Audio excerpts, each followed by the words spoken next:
In your baby feeding days, have you ever felt as if your worth was determined by how many ounces you produced or by how you fed your babies?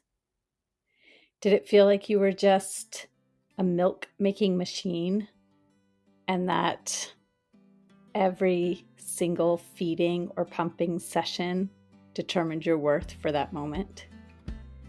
When healthcare professionals dealt with you, did it feel like you were just the carrier for the infant and that all that mattered was that the infant was well taken care of and that your health was secondary? And I'm talking even about lactation professionals. I have been thinking a lot about episode 105 that just came out with Maggie and her experience with all sorts of professionals in those early days in the hospital, and then even when she came home and sought out private practice help. And no one caught the early signs of spiraling, of her obsessive thoughts about milk supply, of feeling like she couldn't even give her baby an ounce of formula because that meant she was failing. And I think it's time for us to discuss this, both as people who want to feed our babies human milk and as the professionals who try to support those people. So let's get into it. When I began breastfeeding, I was blindsided by how difficult it was. I may have thought I was prepared, but having only known a handful of people who had ever done it and only seeing it up close a couple of times, I had a huge learning curve. Since then, I've become a doula, a childbirth educator, and an internationally board-certified lactation consultant, or an IBCLC.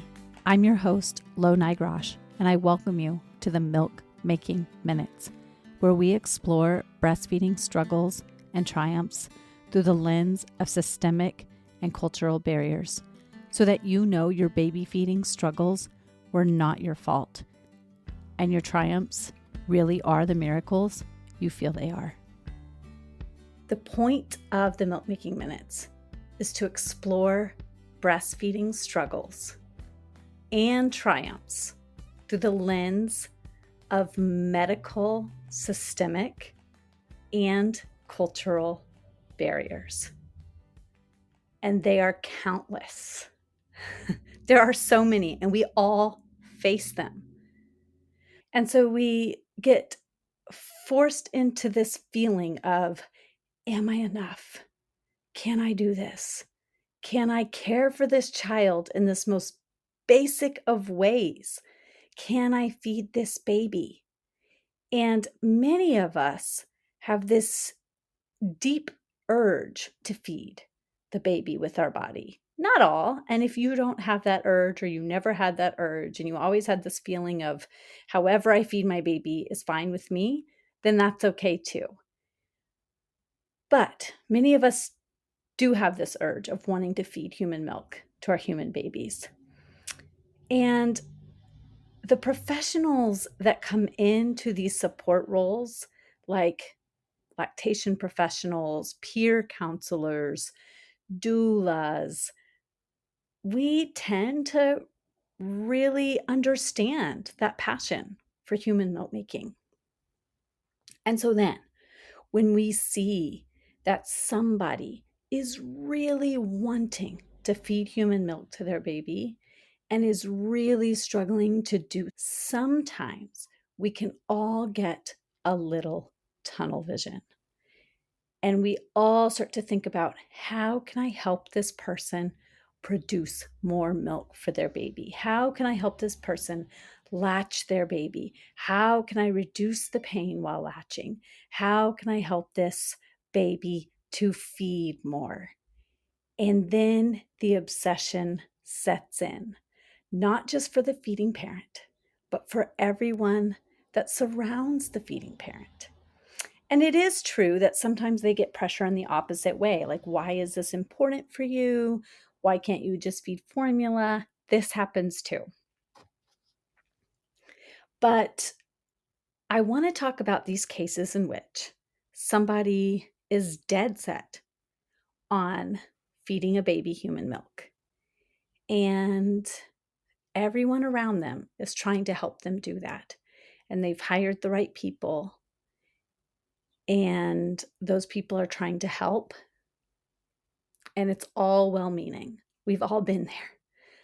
But perhaps this feeling of wanting to feed the baby has turned into a little bit of a mental health crisis, and nobody is seeing it. What can we do in these situations? I think, first of all, the person who is trying to feed the baby human milk in that moment does not know what is normal and what isn't normal when it comes to how much they are obsessing over breastfeeding or chest feeding their baby. So we have to remember that. The person who is trying to feed their baby from their own body and might be obsessing over the amount of milk that they are producing can't tell when they have crossed the line from ordinary postpartum worry to extraordinary postpartum worry. And those of us who are IBCLCs, certified lactation counselors, breastfeeding counselors, whatever your credentials are, even peer supporters, it is beyond our scope of practice to diagnose perinatal mood and anxiety disorders. But it is within our scope of practice to take a step back and to listen and to notice that a person is really not doing well. It is within our scope of practice to ask, what is your day looking like? And if that person is telling you that they are triple feeding, and that triple feeding is leading to no sleep at all, then that should lead to a discussion about how a person needs to sleep in order to be able to take care of their baby. And that, in fact, lack of sleep and stress hormones are going to, over time, reduce milk supply. And that a temporary reduction of stimulation of the breasts in order to increase sleep is going to be better for milk supply over time. That is within our scope to recommend whole person health over tactics that only focus on increasing milk supply. It is within our scope to say, how often do you find yourself crying or worrying throughout the day? And if that is the vast majority of the day, it is within our scope to say, hey, I think we should take a step back and think about other ways you might be able to feed your baby while you focus on your health. And to say that does not mean that you have to stop feeding your baby your own milk all day long, or that you have to provide some amount of formula forever, but that right now your own health is dictating that we need to create another plan temporarily, and that perhaps maybe I should refer you to someone who can help you get your feelings of sadness and worry under control so that you can be the best equipped to care for your baby or children that you can be. That is within our scope. If you are a parent in this situation and you have struggled with mood disorders in the past, I encourage you to let your providers know that. Or if you are worried about mood disorders, let them know, hey, if I start to obsess over this, please look out for that and gently help me to bring my health into the picture. And if you are a support person who is passionate about human milk feeding, I implore you to remember that if a person is losing themselves to human milk feeding, that's not going to be good for mom or baby in the long run. And it's okay for us to help that person create a temporary plan B and then to reevaluate down the line once the person is feeling better. And sometimes it takes that person hearing from the lactation expert and getting that permission from the lactation expert to say, it's okay to do something else. I often tell my clients, I love human milk. I love breast milk and the ways that it benefits our babies. But what I love more than that is a healthy parent. If I'm speaking to a mom, what I love more than that is a healthy mom. And that's why I do this work. So it's really important that you're healthy so you can care for your baby. And this triple feeding plan right now, I don't think it's helping you to be the healthiest that you can be for your baby. So let's drop these triple feeds through the night so that you can get a little more sleep. And let's come up with a plan that's sustainable for your long-term health. I implore lactation professionals and supporters